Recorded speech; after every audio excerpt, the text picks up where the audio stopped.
Astaghfirullah. Bismillahirrahmanirrahim. Assalamualaikum warahmatullahi wabarakatuh. Alhamdulillah wassalatu wassalamu ala Rasulillah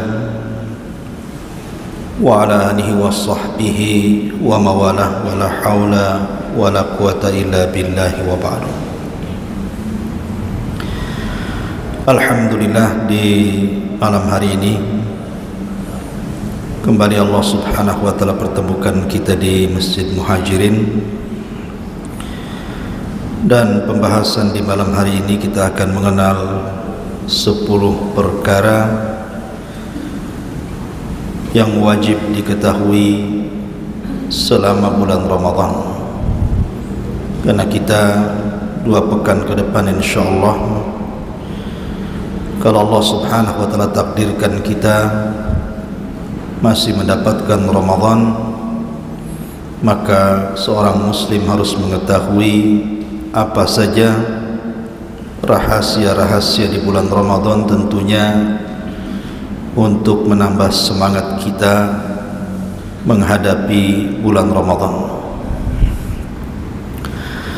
Ma'asyiral muslimin yang dimuliakan Allah subhanahu wa ta'ala, yang pertama, Ramadan wa syahrus siyam. Ramadan dan bulannya orang yang banyak berpuasa. Di dalam Al-Qur'anul Karim Allah Subhanahu wa taala berfirman, Ya ayyuhalladzina amanu taqullaha haqqa ya ayyuhalladzina amanu kutiba alaikumus siyam kama kutiba 'alal ladzina min qablikum la'allakum tattaqun. Wahai orang-orang yang beriman, panggilan dalam Al-Qur'an itu hanya ada 2. Pertama, ya ayyuhan nas, dan yang kedua, ya ayyuhalladzina amanu. Wahai manusia dan wahai orang-orang yang beriman. Di dalam ayat ini Allah subhanahu wa ta'ala mengatakan ya ayyuhalladzina amanu. Apa bedanya? Kalau ya ayyuhan nas itu umumnya mencakup seluruh manusia, baik mukmin ataupun kafir. Dan biasanya panggilan yang umum ya ayyuhan nas itu sifatnya makkiyah, maksudnya turun sebelum hijrah Nabi, dan biasanya perintah setelahnya adalah bicara tauhid. Beda dengan ya ayyuhalladzina amanu, wahai orang-orang yang beriman, itu umumnya madaniyah, ayat yang turun di kota Madinah, dan biasanya perintah setelahnya bicara tentang hukum, tentang sholat, puasa, zakat, dan begitu seterusnya. Maka dalam ayat ini Allah subhanahu wa ta'ala mengatakan ya ayyuhalladzina amanu, wahai orang-orang yang beriman. Artinya khitab di sini khusus, tidak kepada semua orang, hanya untuk orang-orang yang sudah menerima Islam, orang-orang yang beriman. Maka siapapun yang merasa beriman hendaklah terpanggil dengan ayat ini. Ya ayyuhalladzina amanu kutiba alaikumus siyam. Kalimat kutiba itu artinya diwajibkan, tetapi kalimat kutiba biasanya diwajibkan kepada perkara-perkara yang berat. Allah tidak mengatakan wujiba alaikum, diwajibkan kepada kalian, tetapi kutiba. Kalimat kutiba, saya ulangi, tidaklah Allah subhanahu wa ta'ala menggunakan kalimat ini dalam Al-Quran kecuali pada perkara-perkara yang sangat berat. Seperti Allah mengatakan kutiba alaikumul qital, diwajibkan kepada kalian perang. Tidak semua orang ingin perang, dan tidak semua orang punya keberanian untuk perang. Makanya perang itu berat. Kutiba alaikumul qisas, diwajibkan kepada kalian qisas. Tidak semua orang ingin diqisas. Maka di sini juga Allah mengatakan kutiba alaikum as-siyam, diwajibkan kepada kalian puasa, karena puasa itu memang berat. Kalau sholat itu hanya 5 menit, paling lama 10 menit mungkin ya. Tapi puasa itu berat masalahnya, dari terbit fajar sampai terbenam matahari, lama. Makanya terkadang ada orang yang tidak terbiasa puasa itu tersiksa dia. Makanya karena puasa ini adalah ibadah yang berat, mengandung kesabaran, makanya Allah Subhanahu wa taala menggunakan kalimat kutiba, diwajibkan kepada kalian berpuasa. Kama kutiba 'alal ladzina min qablikum, sebagaimana diwajibkan kepada umat sebelum kalian. Artinya bahwa puasa itu bukan hanya syariat Islam saja, tapi nabi-nabi sebelum Rasul sallallahu alaihi wasallam pun diperintahkan berpuasa. Tapi yang jelas bahwa kaifiahnya berbeda. Sebagaimana sabda Nabi sallallahu alaihi wasallam, farqu ma baina siyamina wa siyami ahlil kitab akalatas sahur. Perbedaan puasa kita dengan ahli kitab Yahudi dan Nasrani, dimakan sahur. Kita ada sahur, mereka tidak. Artinya bahwa perintah wajibnya sama puasa, tapi caranya masing-masing nabi itu punya cara sendiri-sendiri sesuai dengan syariat mereka. La'allakum tattaqun, agar kalian bertakwa. Jadi inti puasa itu adalah husulut taqwa. Dan takwa itu kata Nabi SAW hahuna, sambil menunjuk ke dadanya, takwa ini di sini. Jadi puasa itu bukan hanya semata-mata menahan lapar, menahan dahaga, menahan syahwat, tapi lebih daripada itu adalah membentuk seorang hamba menjadi hamba yang bertakwa kepada Allah Azza wa Jalla. Dan mencari ketakwaan di bulan Ramadan lebih mudah dibandingkan di luar Ramadan. Maka yang pertama adalah puasa. Lalu apa faedah puasa ini? Faedah puasa ini ikhwatu fiddin yang dimuliakan Allah Azza wa Jalla, puasa ini adalah afdal al-ibadat as-sirriyah, seutama-utama ibadah-ibadah yang tertutup. Ibadah kan dua macam. Ada ibadah yang sifatnya zahir, nampak, seperti solat, nampak orang solat. Zakat nampak bawa harta. Haji nampak berangkat ke Mekah. Kemudian yang kedua ada namanya ibadah sirriyah, ibadah yang tidak tampak, seperti puasa. Macam mana tahu antum, saudara antum sedang puasa, caranya gimana coba? Kalau dia tidak ngomong saya sedang puasa, tidak tahu dia sedang puasa. Umpamanya hari Senin sekarang tadi, Anda tahu bahwa si anu sedang berpuasa? Tidak bisa. Apa tandanya orang yang berpuasa? Tidak ada. Pucat, jangan-jangan lagi sakit. Suka ngeludah, jangan-jangan sariawan. Pegang perut, jangan-jangan lagi sakit perut. Tidak ada tandanya.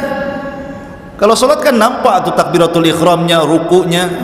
Haji juga sama. Karena dalam puasa itu ada sirrul ikhlas, rahasia keikhlasan kita dengan Allah Azza wa Jalla. Karena dalam puasa itu ada sirrul ikhlas, rahasia keikhlasan antara kita dengan Allah, maka pahalanya juga akan dilainkan sendiri. Makanya Nabi SAW mengatakan kullu amal ibni adam lahu illa siyam fa innahu li wa ana ajzi bihi. Setiap amalan anak hamba itu diberikan kepada hamba itu sendiri, kecuali puasa. Puasa itu untukku kata Allah, dan aku yang akan membalasnya. Kenapa dirahasiakan? Karena memang ibadah puasa sendiri ibadah rahasia. Orang nggak tahu kalau kita nggak ngomong sedang berpuasa. Jadi sini ada pelajaran besar bahwa dalam puasa itu dilatih keikhlasan kita. Kemudian lebih daripada itu, Bayangkan ikhwan, dalam sebuah hadis Nabi sallallahu alaihi wasallam, Rasul bersabda, "Ma min 'abdin yasumu yawman fi sabilillah illa ba'adallahu bidzalika al-yawm wajhahu 'anil nari 70 kharifah." Tidaklah seorang hamba berpuasa satu hari saja dalam rangka di jalan Allah Subhanahu wa taala, kecuali Allah akan jauhkan orang yang berpuasa ini wajahnya dengan api neraka 70 kharifah, 70 musim. 70 kharifah, 70 musim. Itu satu hari itu puasa. Maka puasa itu faedahnya menjauhkan kita dari neraka. Kalau 70 musim, ada yang mengatakan kharifah itu 70 tahun. Itu satu hari itu kali satu bulan, menunjukkan bahwa orang yang berpuasa itu betul-betul dijauhkan dari neraka oleh Allah Azza wa Jalla. Oleh karena itulah maka sungguh-sungguhlah dalam berpuasa, karena puasa itu menjauhkan kita dari neraka. Dan Allah mengatakan, faman zuhziha 'anil nar wa udkhilal jannah faqad faz. Siapa yang dijauhkan dari neraka otomatis dimasukkan ke surga, dan itulah kesuksesan yang nyata. Ma'asyiral muslimin yang dimuliakan Allah Azza wa Jalla. Kemudian kalau kita melihat faedah puasa lagi, puasa itu membentuk kepekaan sosial.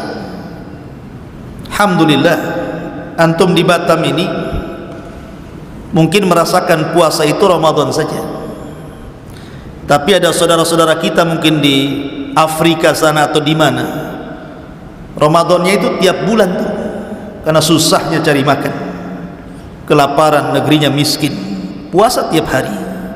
Kalau kita kan sebulan saja mungkin ya, selama setahun itu Ramadan saja, karena makanan banyak.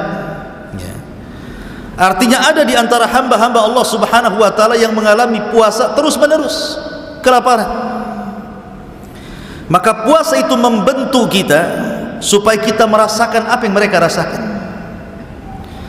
Ali radhiyallahu anhu suatu ketika bernazar, ketika salah seorang putranya sakit, kalau tidak Hasan Husain. Nazarnya, kalau Allah Subhanahu wa taala sembuhkan penyakit Hasan ataupun Husain, maka saya akan berpuasa 3 hari berturut-turut. Itu nazarnya Ali radhiyallahu anhu. Maka ketika kemudian Allah takdirkan sembuh nih putranya ini, maka Ali pun kemudian memulai melaksanakan nazarnya, berpuasa di hari pertama.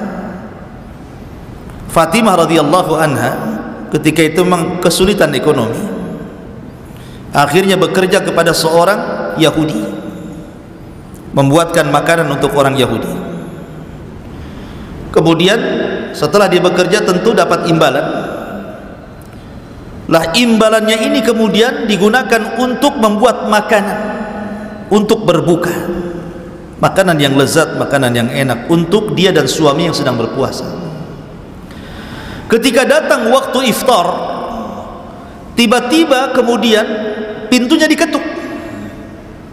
Pas dibuka, rupanya seorang miskin yang sedang kelaparan. Maka Fatimah memberitahu Ali radhiyallahu anhu bahwa di pintu ada orang miskin yang kelaparan. Bagaimana ini? Kata Ali radhiyallahu anhu, bagaimana kalau kita berikan makanan lezat yang untuk iftar kita ini kepada dia? Akhirnya kemudian diberikan kepada orang miskin itu.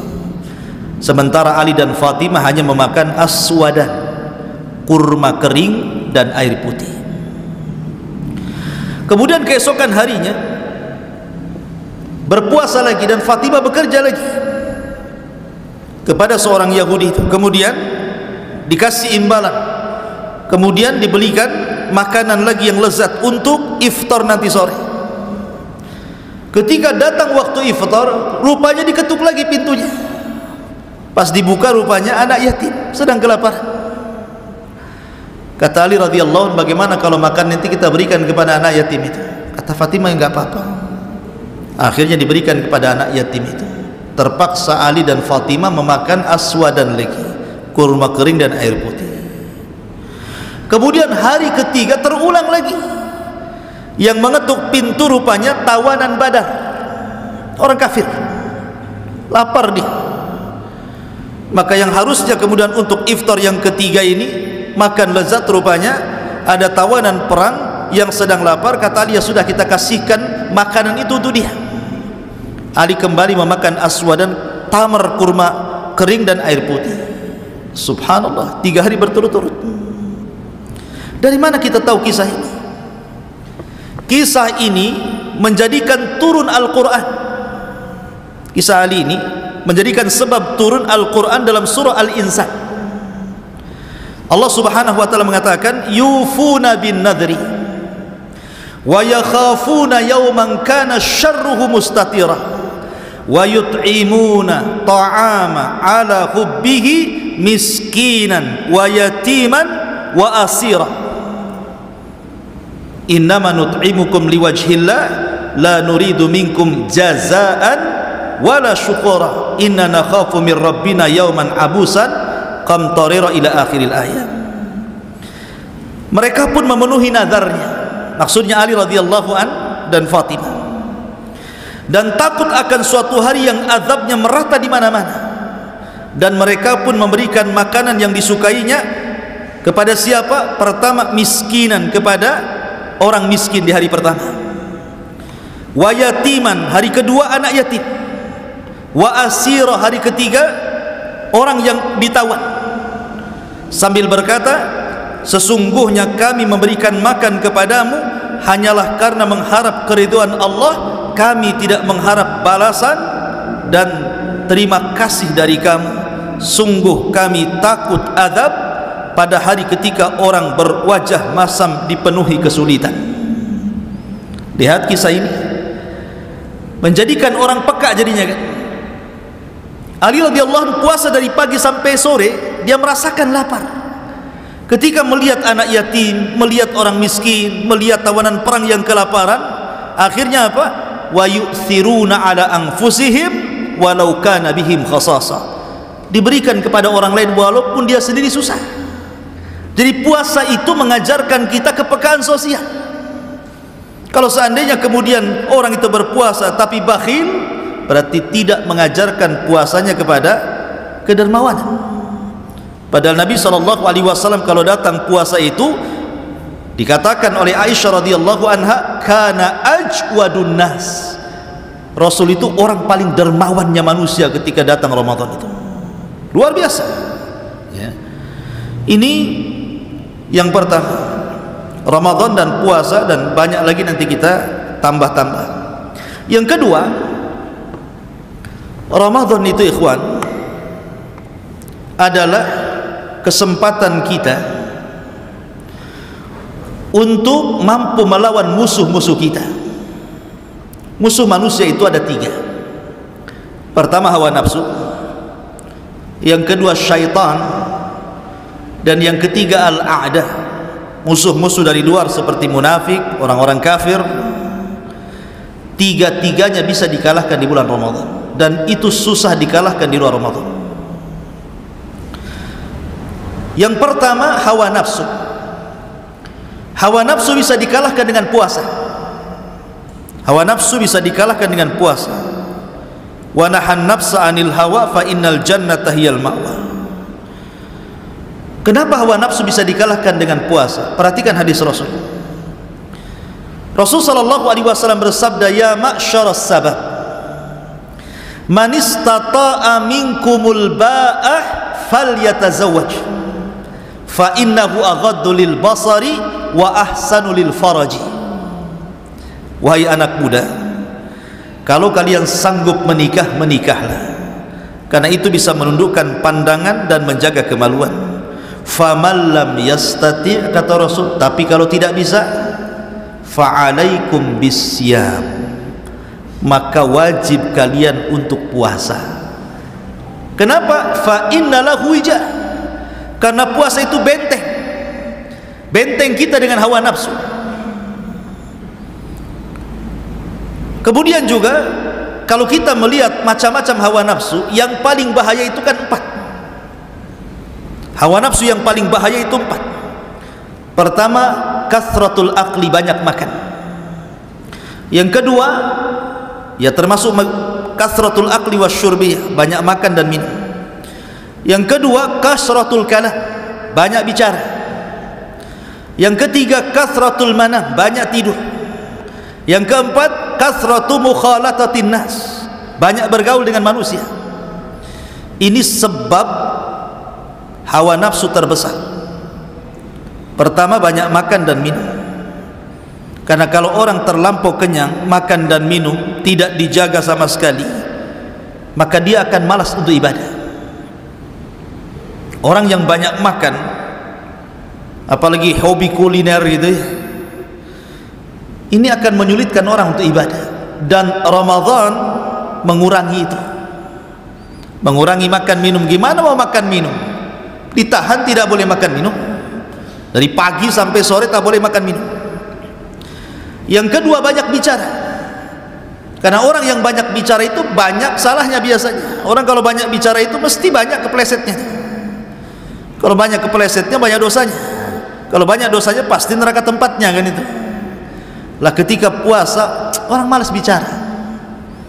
Coba saja orang puasa, saya aja ceramah siang saya udah kehausan, malas orang bicara itu. Kemudian juga kasratul manam, banyak tidur.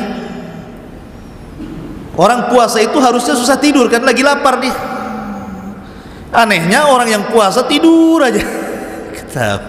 Ada ya, harusnya orang yang puasa susah tidur, karena orang lapar tuh susah tidur biasanya.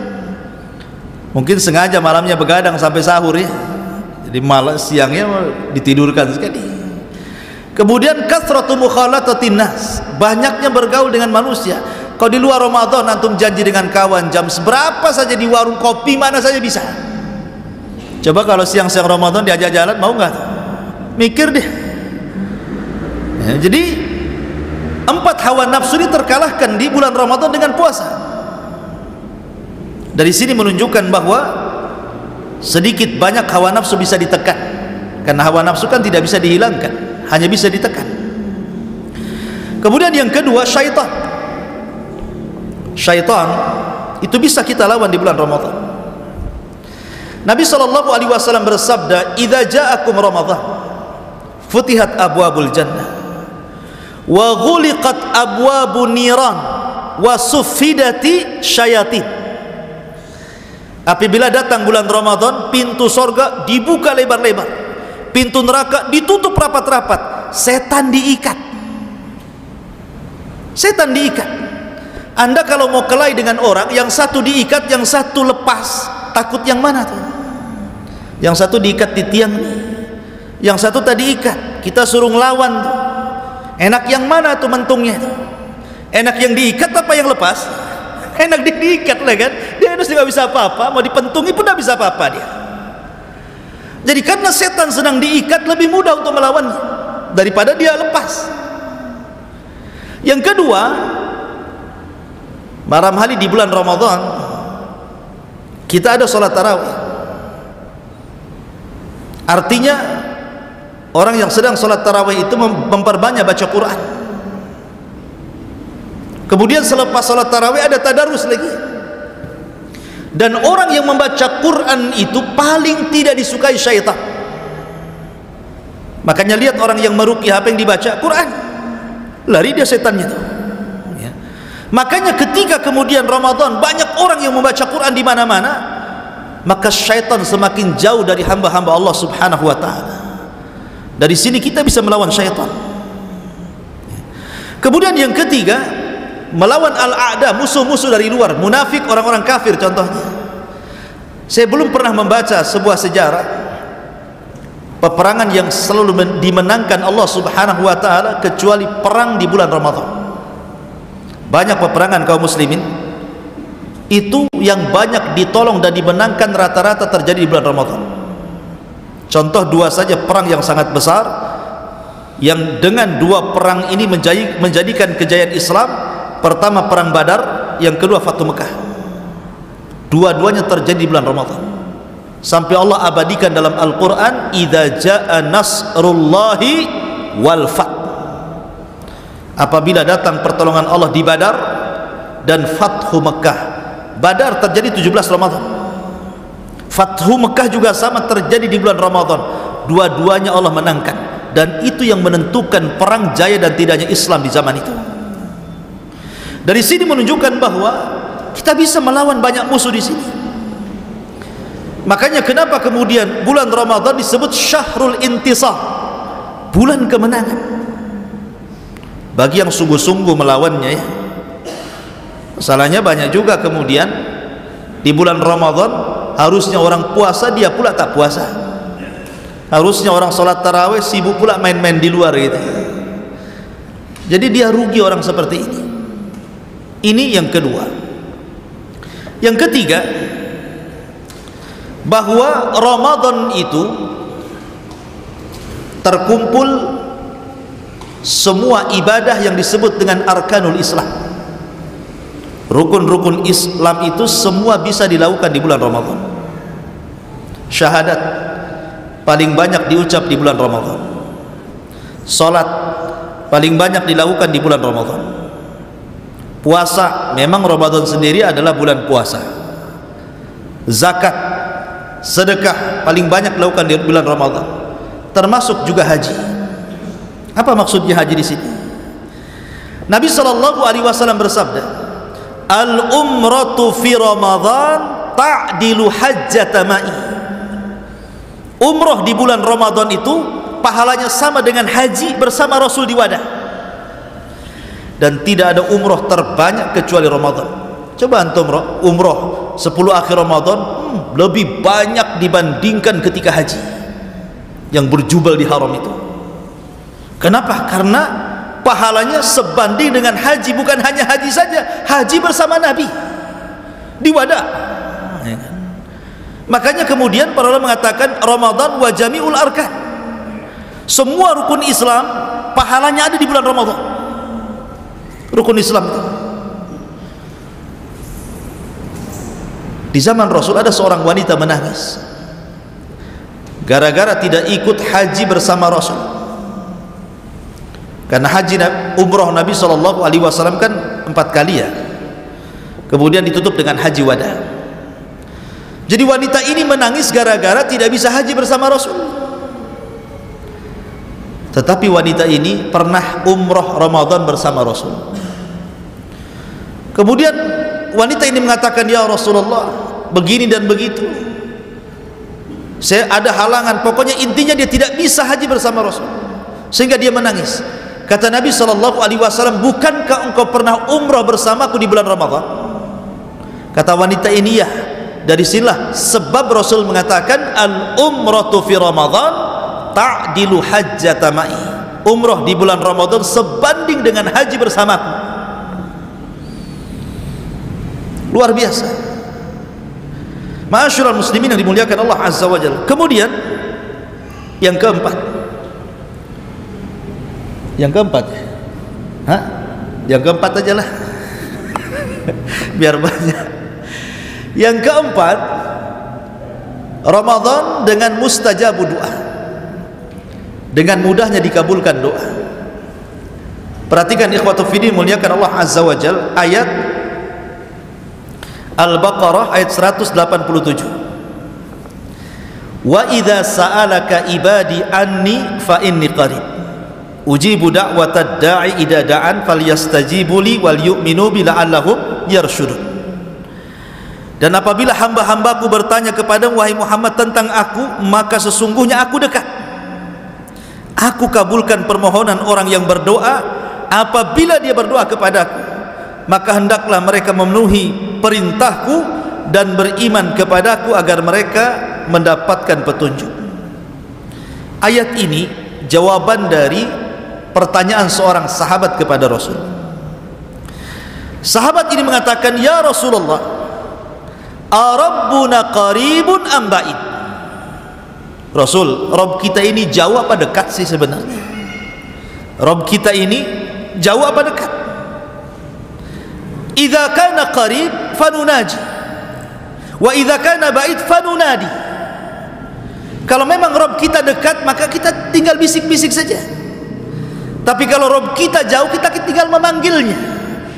Jadi yang benar mana, kita ini berdoa bisik-bisik ataukah kita panggil dengan keras-keras? Maka turun ayat ini, wa idza sa'alaka ibadi anni fa inni qarib. Muhammad, kalau ada hamba-hambaku bertanya soal diriku, katakan aku dekat. Aku tidak jauh, tak perlu teriak-teriak doa itu. Aku ini dekat. Akulah yang mengabulkan setiap orang yang berdoa kepadaku. Perhatikan posisi Al-Baqarah 187 ini. Posisi surah Al-Baqarah 187 ini terapit di antara ayat puasa. Sebelum ayat 187 ini bicara tentang puasa, setelahnya bicara tentang puasa, dan dia berada di tengah-tengah. Coba perhatikan, kalau antum buka mushaf 184, ya ayyuhalladzina amanu kutiba alaikumusiyam kama kutiba alal ladzina min qablikum la'allakum tattaqun, sampai 186, syahrul ramadhan alladzi unzila fihil Qur'an. Baru setelah 186, 187-nya wa idza sa'alaka ibadi tadi, apabila hambaku bertanya soal aku, katakan aku dekat. 188-nya uhillat lakum lailatas siyam arrafathu ila nisaikum, dihalalkan kepada kalian malam bagi orang yang berpuasa boleh melakukan hubungan suami istri. Artinya ayat tentang kedekatan Allah itu diapit dengan ayat-ayat Ramadan, baik sebelum atau sesudahnya. Apa faedahnya? Menunjukkan bahwa kedekatan Allah di bulan Ramadan lebih dekat dengan hambanya dibandingkan di luar Ramadan. Dan pengabulan doa Allah subhanahu wa ta'ala kepada hamba-hambanya di bulan Ramadan lebih mustajab dibandingkan di luar Ramadan, karena Ramadan bulan suci. Makanya kenapa Ramadan itu bulan doa, terutama di 3 waktu, kata para ulama. Memang Ramadan itu mau siang mau malam itu ibadah. Siangnya kita puasa, mustajab doa. Malamnya qiyamul lail, qiraatul Quran, mustajab doa. Tetapi kata para ulama, ada 3 waktu penting di bulan Ramadan, jangan pernah ditinggalkan untuk doa. Pertama, Rasul mengatakan lis-shaimi da'watun la turad. Bagi orang yang berpuasa ada tempat doa yang tidak mungkin dibantah Allah. Kapan itu? Inda fitrihi, menjelang berbuka. 5 menit, 10 menit menjelang berbuka, itu waktu mustajab itu. Dan Nabi SAW bersabda, lillahi utaqa'u minan nar fi kulli lailatin min Ramadan. Allah subhanahu wa ta'ala setiap malam di bulan Ramadan itu memerdekakan hamba-hambanya dari api neraka, dan itu dimulai saat berbuka. Kapan Allah membebaskan hamba-hambanya dari api neraka di malam hari? Itu dimulai saat berbuka.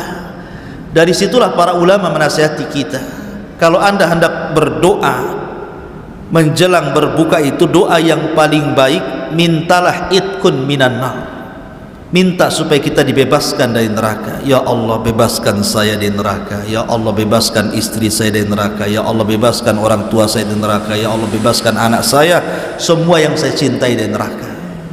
Itu doa terbaik ketika menjelang berbuka itu, karena itu waktu Allah membebaskan kita dari api neraka. Coba bayangkan kalau seandainya Allah takdirkan di antara kita yang dibebaskan dari api neraka, maka selamanya dia tidak mungkin masuk neraka, karena sudah dicatat. Ya. Yang kedua, sepertiga malam. Nabi SAW mengatakan, yanzilu rabbuna ila sama'id dunya fi kulli thuluthil lailil akhir wa dhalika kulla lailatin. Faqala Allah azza wa jal, man yad'uni fa astajiba lah, wa man yas'aluni fa u'tiyah, wa man yastaghfiruni fa aghfira lah. Allah itu turun pada sepertiga malam akhir, dan itu setiap malam. Kemudian Allah berfirman, siapa yang berdoa ku kabulkan, siapa yang meminta ku beri permintaannya, siapa yang minta ampun pasti ku ampuni dosa-dosanya. Dan orang yang berpuasa di bulan Ramadan, saya yakin pasti setiap sepertiga malam bangun. Tidak mungkin tidak bangun. Kalau nggak bangun nggak sahur lah, karena sahur itu waktunya di sepertiga malam, mulai jam 2 sampai subuh gitu kan, itu kan sepertiga malam tuh. Artinya bahwa kalau anda di malam-malam biasa selain Ramadan lah ya, untuk bangun sepertiga malam itu tidak bisa kecuali karena kebelet kencing, dingin kebelet kencing gitu ya, baru bangun, masuk kamar mandi, balik lagi ke kamar. Tapi kalau Ramadan, walaupun kita tidak bangun pasti ada yang bangunkan. Apalagi di desa ada obrok-obrok gitu kan biasanya kan anak-anak kecil itu biasanya tangtong nggak jelas itu, nggak bangun pun dibangunkan. Coba masjid-masjid teriak-teriak sahur apalagi ada itu pakai lagu pula kan gitu, nggak bangun pun dibangunkan. Coba nikmatnya gimana kita lah. Artinya ketika kita diberikan kesempatan bangun di sepertiga malam, dan itu setiap malam, di situ Allah memberikan kesempatan loh, siapa yang berdoa dikabulkan, siapa yang meminta diberi, siapa yang minta ampun diampuni. Cobalah waktu sahur itu entah 5 menit 10 menit, apa susahnya angkat tangan ke langit minta supaya diampuni dosa-dosanya. Mintalah, terserah apa permintaan kita, itu waktu mustajab itu. Ini yang kedua. Yang ketiga, ba'da salatil fajri ila tulu'is syamsi, selepas subuh sampai terbit matahari meninggi 1 tombak, itu waktu berkah. Rasul bersabda, Allahumma barik li ummati fi bukuriha, ya Allah berkahi umatku di waktu paginya. Itu waktu berkah, ikhwan. Makanya kata para ulama, siapa yang tidur setelah subuh sampai lewat terbit matahari, tidak akan diberkahi hartanya, tidak akan diberkahi keluarganya, tidak akan diberkahi kehidupannya. Padahal berkah itu yang kita cari selama hidup. Makanya banyak lafaz-lafaz berkah yang sering kita ucapkan ketika kita mengucapkan salam, assalamualaikum warahmatullahi wabarakatuh. Wabarakatuh itu berkah artinya. Kalau anda biasa kunut subuh umpamanya atau kunut witir, wa barik lana fima a'tait, ya Allah berkahi atas apa yang kau berikan kepada kami. Kalau anda datang kepada orang yang menikah, selesai akad, barakallahu lakuma wa baraka alaikuma wa jama'a bainakuma fi khairin, semoga Allah berkahi kalian berdua. Berkah doa itu, tidak usah dirinci semoga banyak anaknya, tidak perlu, karena belum tentu banyak anak itu berkah. Berapa banyak yang punya anak 10-10-10-nya jadi penjahat, nggak berkah. Banyak harta nggak berkah. Yang kita perlu itu keberkahan. Makanya Ayub alaihi salatu wassalam, ketika dia baru disembuhkan dari penyakitnya itu, 18 tahun penyakitnya itu, dia sabar. Ketika dia mandi, disembuhkan penyakitnya betul-betul, dikembalikan kesehatannya, dikembalikan masa mudanya, dikembalikan anak-anaknya, dikembalikan hartanya. Akhirnya Ayub kaya lagi, anaknya banyak lagi, badannya sehat lagi. Mandilah Ayub di sungai. Setelah mandi di sungai, ternyata turun hujan. Bukan hujan air, rupanya hujan itu belalang emas, jaradun minadz dzahab, belalang, hujan belalang emas semua. Coba bayangkan, emas turun dari langit berupa belalang. Sama Ayub dikutip-kutip itu emas-emas itu. Ketika itu Allah mengatakan, ya Ayub, tidakkah cukup nikmat yang sudah kuberikan kepadamu? Sudah kukembalikan lagi kesehatanmu, sudah kukembalikan hartamu, anak-anakmu, kebunmu, pembantumu, masih kurang cukup kamu Ayub? Lihat jawab Ayub, bala ya Rabb walakin la ghina li am barakatik.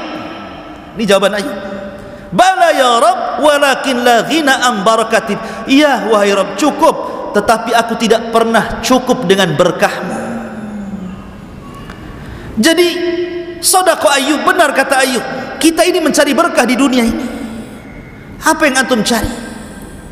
Berkah. Maka Abdurrahman bin Auf radhiyallahu an ketika dipersaudarakan dengan Sa'd bin Rabi, kemudian hendak dibagi rumahnya dibagi, kebunnya, istri-istrinya mau dibagi. Tapi Abdurrahman mengatakan, barakallahu fi ahlika wa malik, dullani ala suq. Semoga Allah berkahi dirimu, keluargamu, hartamu, saya tidak perlu, tunjukkan aku ke pasar. Ketika kita mendoakan orang lain dengan berkah, maknanya doa itu kembali kepada orang yang berdoa. Maka Abdurrahman pun masuk pasar, selang beberapa waktu sukses dia dagangnya, akhirnya menjadi orang yang paling kaya di kota Madinah dan yang paling berkah hartanya. Maka berkah itu sesuatu yang kita cari lah. Di bulan Ramadan ada waktu berkah, maka jangan pernah tidur selepas subuh sampai terbit matahari. Bahkan kalau kita biasakan di bulan Ramadan, sabda Nabi SAW, barang siapa yang salat subuh berjamaah kemudian tidak beranjak dari tempatnya, dia berzikir, dia baca Quran sampai terbit matahari, biarkan meninggi satu tombak, lakukan salat syuruk 2 rakaat, kata Rasul, pahalanya kahajjati wal umrati taman, persis seperti haji dan umrah sempurna. Luar biasa. Maka Ramadan adalah syahrud doa, perbanyak doa. Kemudian yang nomor 5, Ma'asyiral muslimin yang dimuliakan Allah Azza wa Jalla, Ramadan bukan hanya itu saja, bukan hanya syahrul doa, tapi Ramadan juga ikhwatu fiddin mengingatkan kita kepada hari akhir. Ketika antum dikumpulkan di padang mahsyar, tidak ada makan, tidak ada minum. Di padang mahsyar itu tidak ada makanan, tidak ada minuman, lapar dan haus. Matahari di atas kepala 1 mil, keringat bercucuran. Maka ketika kita berpuasa di bulan Ramadan, kita diingatkan kepada hari itu, hari di mana kita tidak akan makan dan minum. Maka ketika orang berpuasa itu harusnya diingatkan dengan hari itu. Makanya kenapa Ramadan itu disebut syahrut taghyir, bulan mudah orang itu merubah diri. Karena hidayah itu paling banyak di bulan Ramadan. Syahrul Ramadan alladzi unzila fihi al-Qur'an hudan linnas wa bayyinatin minal huda wal furqan. Syahrul Ramadan alladzi unzila fihi al-Qur'an, bulan Ramadan itu bulan diturunkan Al-Qur'an, hudan sebagai petunjuk, dan petunjuk yang paling banyak diberikan Allah, dan yang menerima petunjuk di bulan Ramadan jauh lebih besar dibandingkan di bulan yang lainnya. Orang yang masuk Islam itu banyak di bulan Ramadan. Orang yang bertobat itu banyak di bulan Ramadan. Sampai-sampai artis saja tidak pakai jilbab di bulan Ramadan. Kenapa? Menghormati Ramadan katanya. Walaupun habis Ramadan dicabut lagi kadang-kadang. Ya ikhwan, ada orang yang berubah itu walaupun hanya karena malu menghormati Ramadan, tapi kan dia berubah dia. Coba kalau seandainya perubahan itu diteruskan sampai di luar Ramadan, dapat hidayah terus dia. Ya wajar ikhwan. Kenapa kemudian manusia itu mudah berubah di bulan Ramadan? Jangan lagi manusia, alam semesta lo bisa berubah di bulan Ramadan. Alam semesta ini semua berubah di bulan Ramadan. Pintu langit terbuka semuanya, pintu sorga terbuka semuanya, pintu neraka tertutup semuanya, setan-setan diborgol. Ini terjadi perubahan luar biasa. Alam semesta, saat sorganya, saat nerakanya, saat setannya lo berubah. Gimana kita tidak berubah? Alam semesta aja bisa berubah, masa kita tidak bisa berubah itu? Makanya Ramadan itu syahrut taghyir, karena kita diingatkan dengan padang mahsyar, harus punya rasa takut. Sebelum kita betul-betul kelaparan di akhirat kan gitu, maka buatlah perubahan di bulan Ramadan, karena hidayah di bulan Ramadan itu lebih mudah. Dan itu kita saksikan ikhwan. Coba perhatikan, solat yang paling banyak dilakukan selama setahun di bulan apa? Di bulan Ramadan. Sampai ada masjid ini walaupun lantai 2 tidak muat, sampai keluar sampai pakai terpal lagi, saking banyaknya. Belum lagi budaya orang baca Quran sama di zaman Rasul. Di zaman Rasul, jangan lagi di luar Ramadan, jangan lagi di bulan Ramadan, di luar Ramadan saja, di rumah-rumah kaum muslim itu keluar suara Al-Quran persis seperti suara tawon. Sampai Nabi SAW pernah keluar di luar Ramadan nih, Nabi mendengar bacaan Quran keluar dari rumah-rumah para sahabat, tapi Rasul tertarik dengan satu rumah karena suaranya indah. Nabi SAW berdiri di rumah itu lama sekali, dia dengarkan bacaan sahibul bait itu. Rupanya di dalam rumah itu adalah Abu Musa al-Ash'ari radhiyallahu anhu. Indah sekali bacaannya.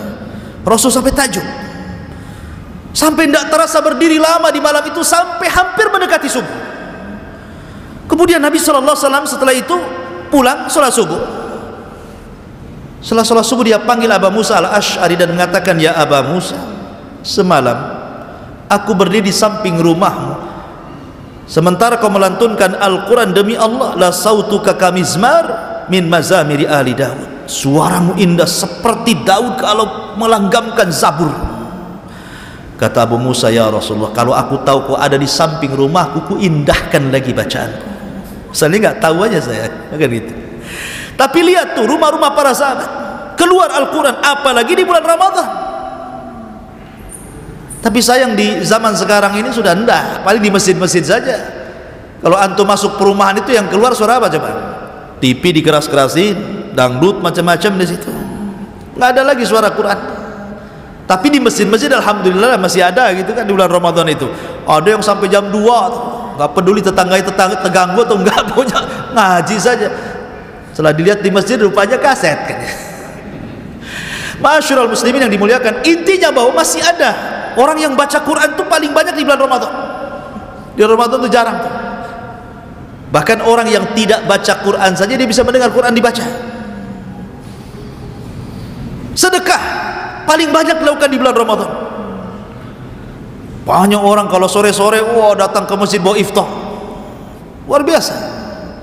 Karena Rasul mengatakan, man fattara saim, barang siapa yang beri makan orang yang berpuasa, kana lahu ajru saim, maka dia dapat pahala orang yang berpuasa.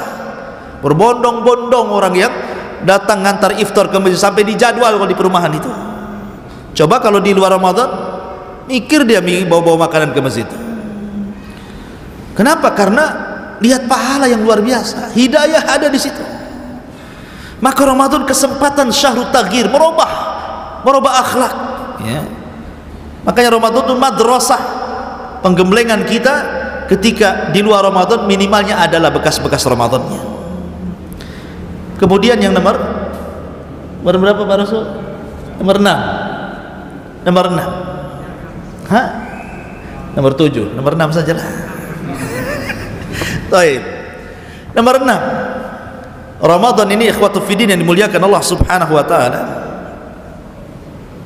adalah pelajaran besar nih, namanya Ar-Ramadan wal Khawatim.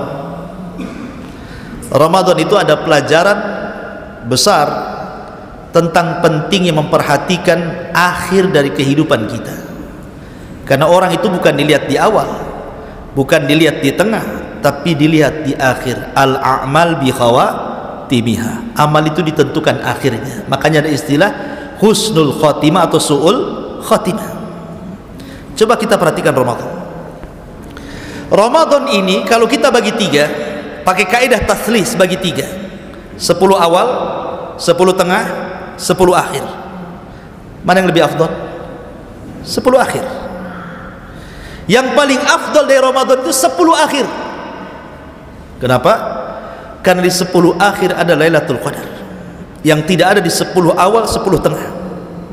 Dan Rasul mengatakan, iltamisu Lailatul Qadri fi ashril awakhir min Ramadan. Carilah Lailatul Qadar di 10 akhir Ramadan, tepatnya di tanggal-tanggal ganjil 21, 23, 25, 27, 29 kan itu. Baik, kita urut dari hari dulu. Hari ini satu hari 24 jam itu. Kalau kita urut dari terbit matahari, sepertiganya dari pagi sampai duhur, sepertiga tengah dari duhur sampai isya, sepertiga akhirnya dari isya sampai ke subuh. Mana yang lebih afdal? Dari isya sampai ke subuh. Kenapa? Karena di situ ada sepertiga malam. Allah turun ke langit dunia. Kita masuk ke minggu. Bumi diciptakan hari Ahad dan diakhiri hari Jumat. Kita bagi 3. Minggu atau Ahad, Senin. Ini sepertiga pertama. Kemudian Selasa, Rabu. Ya kan? Kamis, Jumat. Berarti yang akhirnya di Kamis dan Jumat kan? Karena Sabtu kan tidak. Karena cuma 6 hari penciptaan langit dan bumi itu. Dimulai dari Ahad, diakhiri hari Jumat. Itulah penciptaan langit dan bumi. Berarti ketemunya Kamis dan Jumat itu di akhir. Di situ ada puasa Kamis, dan Jumat sendiri adalah pemimpinnya hari. Di situ diciptakan Adam, di situ Adam dimasukkan ke sorga, di situ Adam dikeluarkan dari sorga, di situ kiamat dibangkitkan kan itu. Ini kalau hitungan minggu, tetap yang paling akhir yang afdal. Hitungan bulan. Hitungan bulan dimulai daripada Muharram, itu kan 1, bulan 1. Muharram itu bulan 1 kan. Kalau kita hitungan bulan dibagi 4, dibagi 3, jadi 4 bulan, 4 bulan, 4 bulan. Maka ketemunya kalau 4 bulan pertama Ashhurul Hurum cuma dapat 1. Bulan Muharram itu Ashhurul Hurum. Kemudian 4 bulan tengah juga sama, Ashhurul Hurumnya cuma dapat 1, Rajab. Tapi 4 bulan terakhir Ashhurul Hurumnya 2 plus dengan Ramadan. Dimulai daripada Ramadan, Syawal, Dzulqa'dah, Dzulhijjah. Karena nanti ketemu Muharram lagi. Berarti 4 akhir dari bulan dibagi 3 itu ketemunya Ramadan, Syawal, Dzulqa'dah, Dzulhijjah. Bayangkan, pertama Ramadan bulan suci, kemudian Dzulqa'dah bulan suci, kemudian Dzulhijjah bulan suci. Menunjukkan bahwa kalau cerita tahun pun yang akhir yang baik. Atau umur antum, umur kita nih, ada namanya umur dari bayi sampai 15 tahun. Itu mulai, ini yang pertama, karena baliknya orang 15 tahun kalau laki-laki. Kemudian dari 15 tahun ke 40. Kemudian dari 40 ke 70. Mana umur yang paling baik? 40 ke atas itu umur yang paling baik. Karena itu yang menentukan husnul khotimah atau su'ul khotimah. Maka Ramadan juga sama, ada 10 awal, 10 tengah, 10 akhir. Maka 10 akhir itu menjadikan kita ambil faedah tentang pentingnya al-a'mal bi khawatimiha. Amal itu ditentukan akhirnya. Amal itu ditentukan akhirnya. Tapi kenyataannya terjadi gimana? Justru orang-orang di zaman sekarang Ramadan itu ditentukan awalnya. Wah, penuh kalau awal itu. Sandal pun sampai tumpuk-tumpuk tuh. Nah, mulai 10 tengah, mulai itu terpalnya digulung di luar, mulai masuk. 10 akhir Ramadan pindah pula ke mall, nggak ada lagi di masjid, tinggal berapa saf saja orang pilihan. Harusnya kan terbalik, hari pertama biasalah, hari kedua makin ramai, hari ketiga harusnya ramai sekali kan begitu ya. Udah 10 akhir Ramadan tuh harusnya masjid-masjid manapun harus ramai harusnya. Karena bagaimanapun amal itu ditentukan akhirnya. Harusnya di sini ada pelajaran bahwa ketika 10 akhir adalah terbaik daripada 10 awal dan tengah, maka di sini ada kaidah ar-Ramadan wal khawatim. Ada pelajaran bahwa ingat sesuatu yang akhir itu sebagai penentu. Maka Anda yang usianya sudah 40 tahun, hati-hati. Anda itu sedang menentukan nasib antum di dunia. Kalau di usia 40 tahun belum sadar juga, naudzubillah, susah untuk diberikan taufik. Tapi kalau seandainya umur segitu sudah diberikan taufik, dapat hidayah, mudah-mudahan Allah subhanahu wa ta'ala terus menuntun sampai husnul khatimah. Ma'asyiral muslimin yang dimuliakan Allah azza wa jalla, ini yang ke-6, yang ke-7. Ramadan wa syahrul Quran. Ramadan itu adalah bulan Al-Quran. Tadi saya katakan Allah subhanahu wa ta'ala mengatakan syahrul Ramadan unzila fihil Quran. Bulan Ramadan itu bulan diturunkan Al-Quran. Subhanallah ikhwan. Orang membaca Quran itu 1 huruf saja dapat 10 kebaikan. 1 huruf loh ya. Sementara di bulan Ramadan itu Para ulama dulu sampai menghatamkan siangnya sekali, malamnya sekali. Berarti kalau 30 hari berarti sampai 60 kali itu dihatam Quran, seperti Imam Syafi'i contohnya, atau Imam Bukhari atau imam yang lainnya. Dan budaya membaca Quran juga alhamdulillah masih ada. Di bulan Ramadan tuh ramai orang baca Quran. Tetapi ya ada yang baca Quran setengah-setengah gitu kan, ya yang penting baca gitu kan. Ada yang betul-betul ngejar target, memang harus hatam gitu ya. Makanya Imam Malik itu kalau datang bulan Ramadan dia tidak pernah mentahdits, artinya membuka majelis hadis, tidak. Dia tutup majelisnya, dia ke Quran, dia baca Quran saja. Kalaupun ada sebagian ulama yang membuka daras, membuka pelajaran, maka yang dibuka tafsir Quran ya. Karena memang Ramadan itu bulannya Al-Quran. Syahrul Ramadan alladzi unzila fihi Al-Quran. Dan Al-Quran itu mengangkat segalanya. Al-Quran itu mengangkat segalanya. Innallaha yarfa'u bihadzal kitaba aqwaman, kata Rasul. Dengan Al-Quran itu terangkat beberapa kaum. Bagaimana tidak ikhwan? Ketika Al-Quran dibawa oleh Jibril, maka Jibril menjadi pemimpin para malaikat. Ketika Jibril menurunkan Al-Quran kepada Nabi SAW, maka Nabi SAW menjadi pemimpin para nabi. Ketika Al-Quran turun di malam Lailatul Qadar, maka malam itu menjadi pemimpin seluruh malam dalam setahun. Ketika Quran turun di bulan Ramadan, maka Ramadan menjadi sayyidus syuhur, pemimpinnya bulan-bulan dalam 12 bulan. Semua terangkat.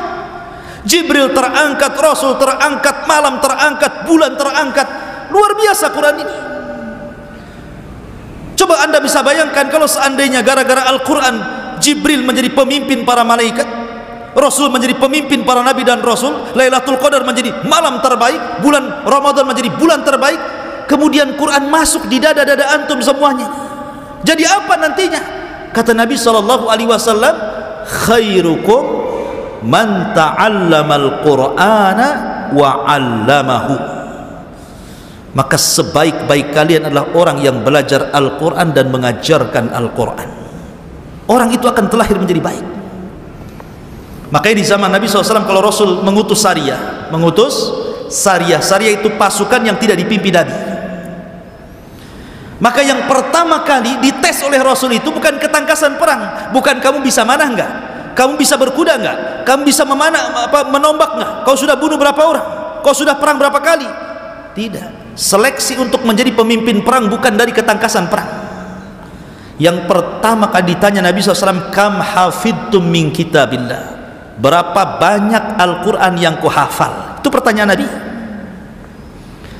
Maka pasukan mengatakan, ana hafidtu surat kada wa kada, saya hafal surat ini dan itu wahai Rasul. Yang lain mengatakan, saya hafal surat ini. Maka Nabi SAW ketika ada sahabat yang paling banyak hafalannya di antara pasukan, apa kata Rasul? Idzan anta imamuhum, kalau begitu engkau yang pantas memimpin mereka.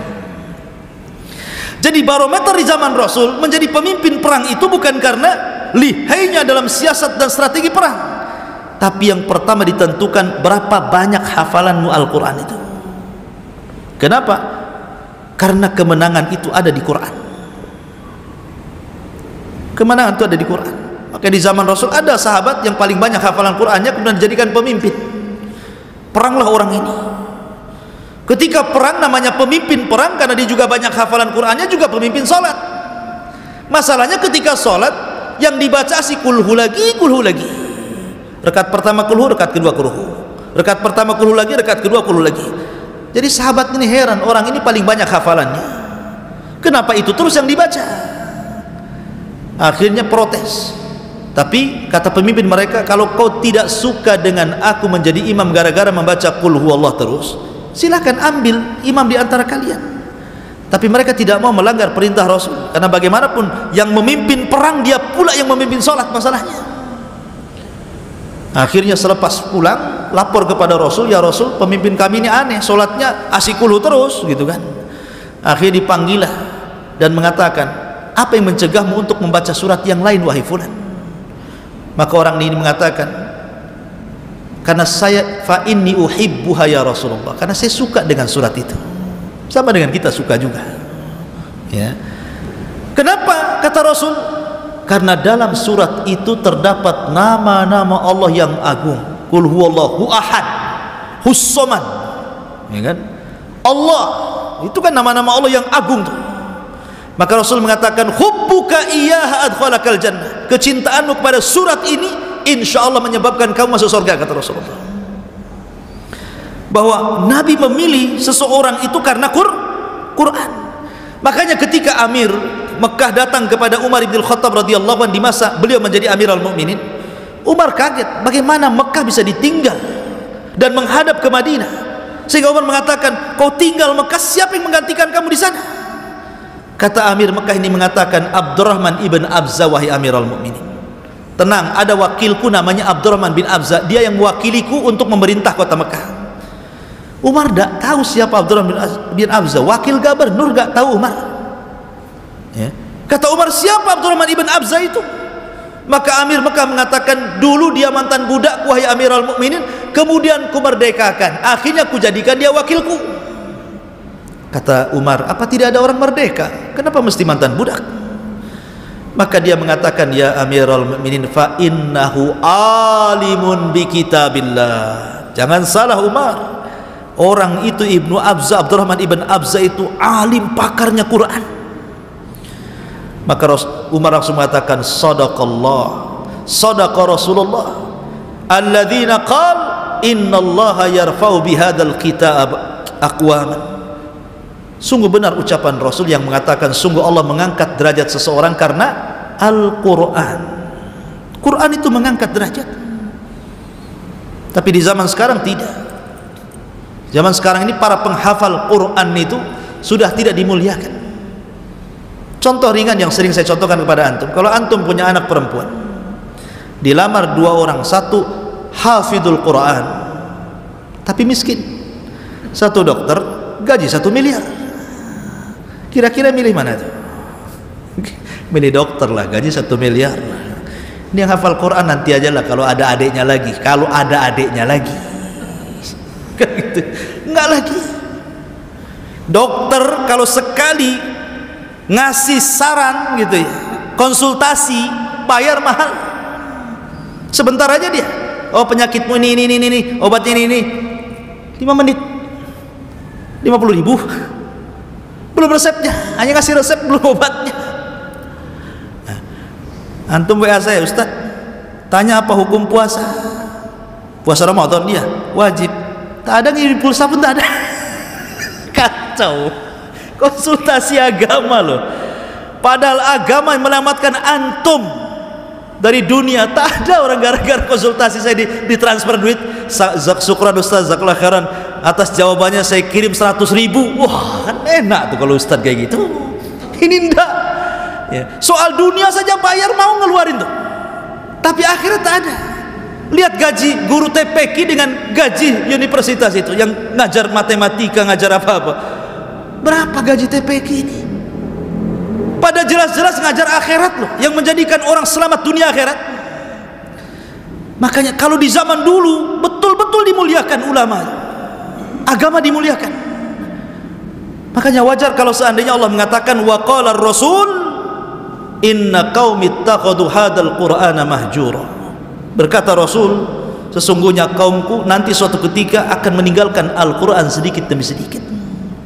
Harusnya momen Ramadan adalah momen kita mengagungkan Al-Quran kembali, karena itu bulannya Al-Quran. Ini yang nomor 7. Yang nomor 8, bulan Ramadan adalah syahrul maghfir. Bulannya mudah orang itu diampuni dosa. Ibadah vital di bulan Ramadan itu cuma 3 ibadah pokok di bulan Ramadan itu. Pertama puasa, jelas. Yang kedua tarawih, yang ketiga Lailatul Qadar. Kalau disebut Ramadan tidak lepas dari 3 perkara ini: puasa, tarawih, Lailatul Qadar, kan itu. Perhatikan hadis Nabi SAW, man shoma Ramadanan imanan wahtisaban ghufira lahu ma taqaddama min dhanbi. Man qama Ramadanan imanan wahtisaban ghufira lahu ma taqaddama min dhanbi. Wa man qama lailata qadrin imanan wahtisaban ghufira lahu ma taqaddama min dhanbi. Barang siapa yang berpuasa dia meyakini kewajibannya, beriman dengan kewajibannya, mengharap pahala Allah, diampuni dosa-dosanya. Barang siapa yang qama, maksudnya qama di sini salat tarawih, penuh dengan iman dan mengharap pahala Allah, diampuni dosa-dosanya. Barang siapa yang menghidupkan malam Lailatul Qadar, penuh iman dan mengharap pahala Allah, diampuni dosa-dosanya. Lihat, tiga hadis ini redaksinya hampir mirip. Yang satu bicara tentang puasa, yang satu bicara tentang tarawih, yang satu bicara Lailatul Qadar, dan semuanya berfaedah mengampuni dosa kita. Makanya Ramadan diambil dari tiga huruf mim, ra, mim, dad. Ramadha yarmadu ramadanan. Kalau tasrifnya seperti itu, artinya apa? Membakar. Apa yang dibakar? Yang dibakar itu dosa kita. Yarmadud dzunub, kata para ulama. Ramadan itu tempat pembakaran dosa. Dosa kita ini dihapus, makanya Ramadan disebut Ramadan, karena membakar dosa. Makanya sangat aneh kalau seandainya orang masuk di awal Ramadan, kemudian keluar Ramadan kok satu dosa pun gak diampuni itu loh. Apa ada yang seperti itu?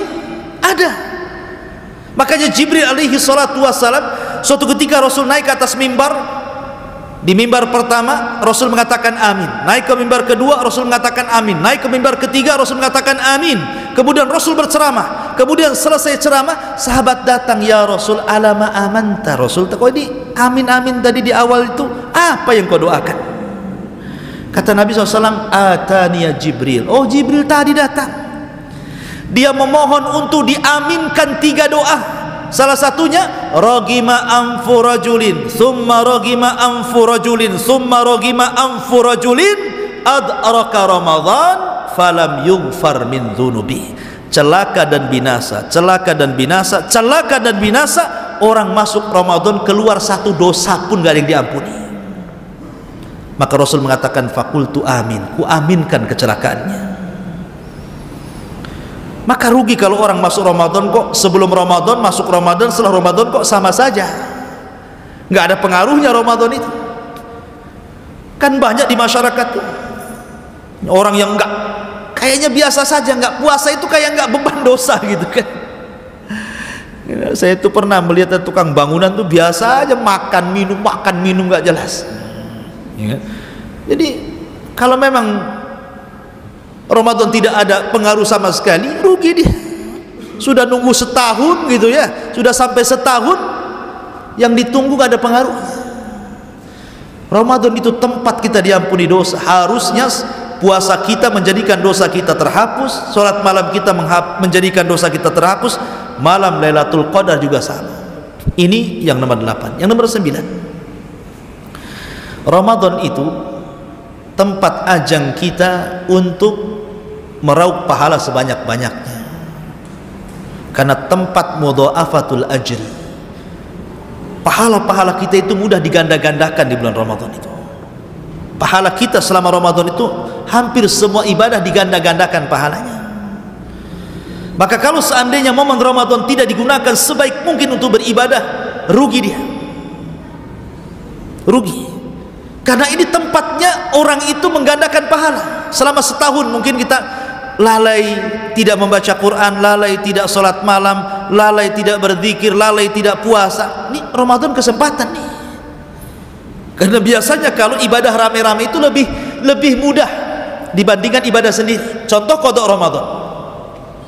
Antum punya utang Ramadan nih, mau bayar itu sulit kayaknya. Jatuh-jatuhnya bulan Sya'ban, setahun. Itu kalau ingat. Ya.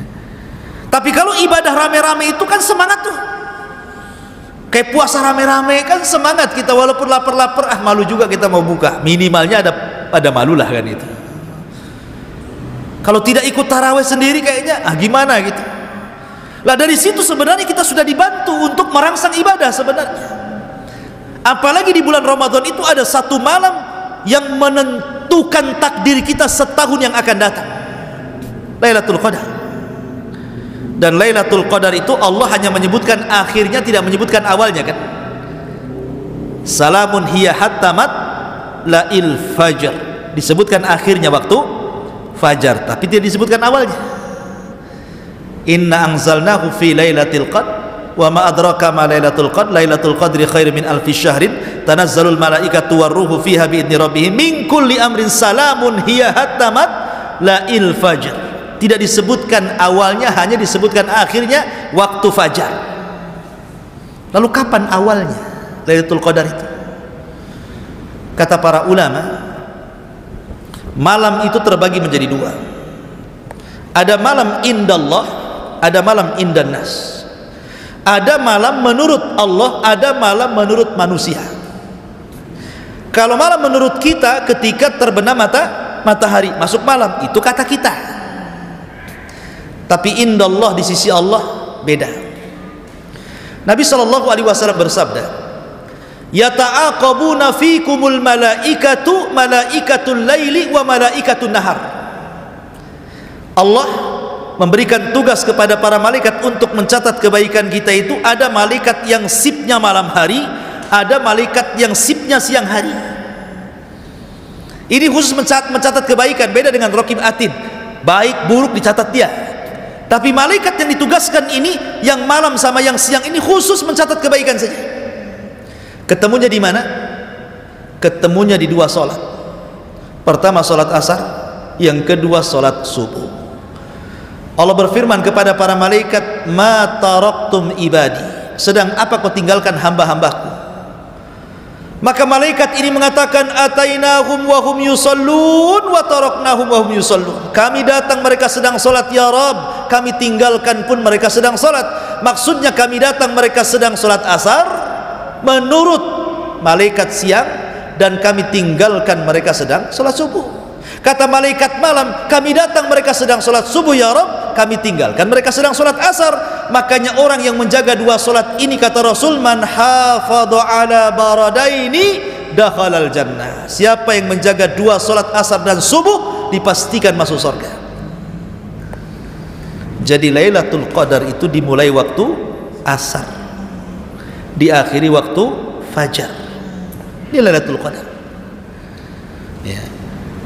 Dan di malam itu, kalau antum bisa menghidupkan satu malam, maka antum mendapatkan pahala seolah-olah antum beribadah 84 tahun, atau bahasa Quran 1000 bulan. Khairun min alfi syahrin. Usia kita loh belum tentu sampai 84 tahun. Banyak orang yang 70 tahun sudah meninggal. Kalau seandainya kita dapat malam Lailatul Qadar satu Ramadan saja, itu sudah membandingi usia kita loh ya. Gimana kalau seandainya usia antum sekarang sudah 40 tahun, kemudian mulai akil balik 15 tahun, sudah berapa lewat tuh Ramadan sama kita itu?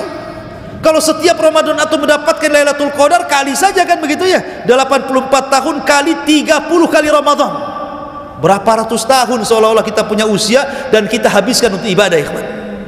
Luar biasa. Dari sini menunjukkan bahwa sebenarnya walaupun umat ini pendek-pendek usianya, umat dulu panjang-panjang, tapi kita umat yang pendek usia bisa menjangkau panjangnya usia umat dulu dengan cara mendapatkan Lailatul Qadar itu. Maka Ramadan adalah tempat kita untuk meraup pahala sebanyaknya. Kemudian yang terakhir, akhwatu fiddin muliakan Allah Subhanahu wa taala, Ramadan juga mengajarkan banyak hal, terutama dua sifat yang menjadikan orang masuk surga. Pertama sabar, yang kedua syukur.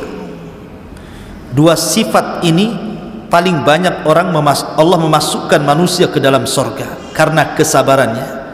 Makanya Allah mengatakan apa? Ketika para malaikat menyambut orang yang masuk surga, apa ucapan malaikat?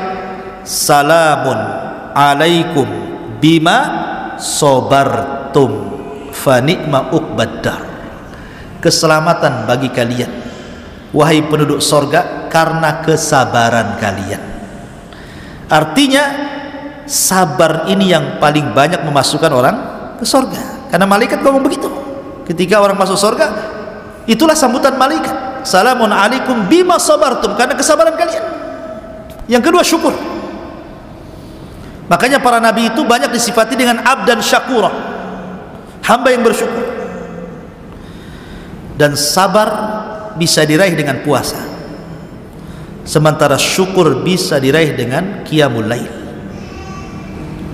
Mana dalilnya? Ketika Nabi SAW sudah menua usianya, kemudian pecah-pecah kakinya, datang Aisyah radhiyallahu anha, ya Rasulullah, sudahlah, kau sudah tua, tengok kakimu bengkak-bengkak, cukupkan dengan yang wajib-wajib saja, tidak perlu lagi mengerjakan yang sunnah. Kata Nabi SAW, ya Aisyah, afala akuna abdan syakura. Wahai Aisyah, salahkah saya menjadi hamba Allah yang bersyukur? Ketika Aisyah meminta agar Rasul berhenti sholat malam, Rasul mengatakan tidak. Salahkah saya menjadi hamba yang bersyukur? Dari sini menunjukkan bahwa sholat malam itu melahirkan syukur, dan puasa itu melahirkan sabar, dan sabarnya mencakup 3. Orang puasa itu mencakup 3 kesabaran: sabar dalam menjalankan perintah, sabar dalam menjauhi larangan, sabar dalam menghadapi ketentuan qada dan qadar. Itu ada di puasa semua 3-tiganya. Sabar melaksanakan perintah untuk tidak makan, tidak minum sampai terbenam matahari, sabar karena ini perintah.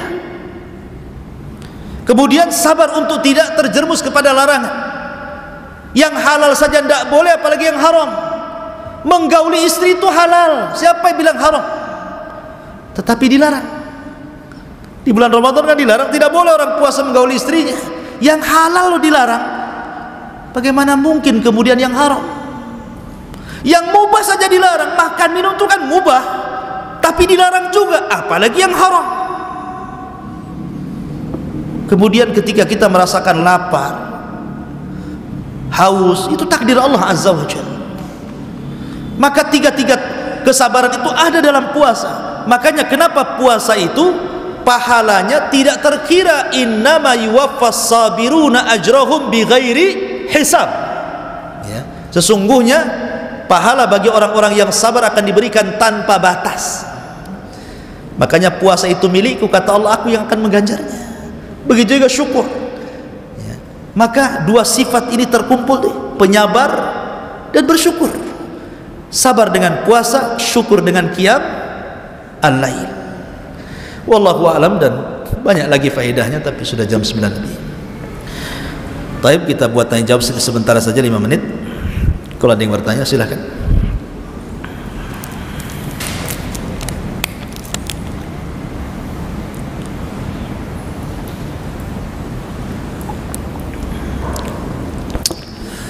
Iya, saya kira cukup. Subhanakallah bihamdika, asyhadu an la ilaha illa anta astaghfiruka wa atubu ilaik. Allahu ta'ala alam. Assalamualaikum warahmatullahi wabarakatuh.